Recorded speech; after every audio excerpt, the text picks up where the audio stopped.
Schematic representation of electron transport system. So already we discussed about electron transport.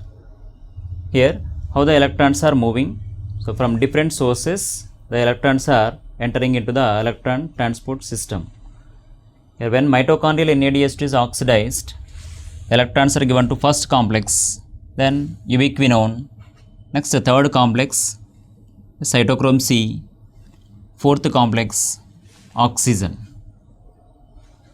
And when FADH2 is oxidized, the FADH2 is giving electrons to a second complex, and the second complex is giving electrons to ubiquinone, then third complex cytochrome C, fourth complex, and oxygen.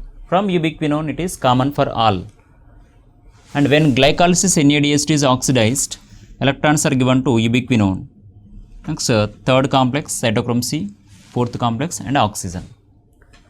So when mitochondrial NADH2 means second and third steps NADH2s are oxidized, here first and third, fourth complexes are involving, not second complex.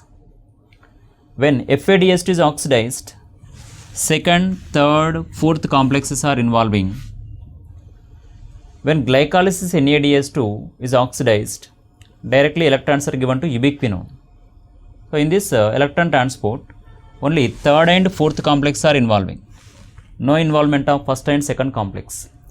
So like this the electrons are moving in different manner. So the electron source is different. So the electrons are given by different NADH2s or FADH2s.